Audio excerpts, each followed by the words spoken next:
Genesis 22 tells a powerful story. It's about Abraham and his son, Isaac. God loved Abraham. He chose him to be the father of a great nation. God made a promise to Abraham. He said Isaac would be a part of that promise.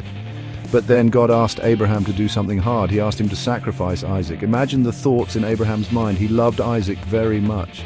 God's request seemed impossible. How could he sacrifice his son? How could he break God's promise? This was a huge test of Abraham's faith.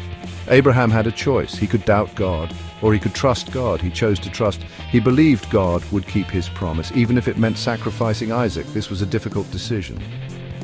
But Abraham's faith was strong. He knew God was faithful. Abraham prepared for the journey. He took Isaac, some wood, and 2 servants. They traveled for 3 days. Can you imagine what went through their minds? The silence must have been heavy. Each step took them closer to a mountain. This mountain was where Abraham would sacrifice Isaac. As they walked, Isaac asked, "Father, we have the wood and the fire, but where is the lamb for the sacrifice?" Abraham's heart must have ached, but he answered, "God will provide the lamb, my son." He trusted God, even in his grief. They arrived at the mountain. Abraham built an altar. He placed the wood on it. Then he did the unthinkable. He bound Isaac's hands and feet. He laid him on the altar. Abraham picked up the knife. His heart was heavy, but his faith was resolute. Just then an angel called from heaven, "Abraham, don't hurt the boy." God saw Abraham's faithfulness. He stopped Abraham from sacrificing Isaac. Abraham looked up and saw a ram caught in a thicket. God had provided.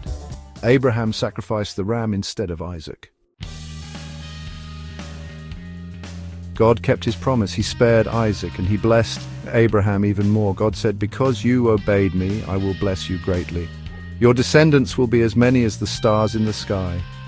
They will be like the sand on the seashore." The story of Abraham and Isaac teaches us about faith. It's about trusting God, even when things are hard. It's about believing in God's promises, even when we don't understand. What about you? What giants are you facing? Like Abraham, you can choose to trust God. He sees your struggles, he hears your prayers, and he will be faithful.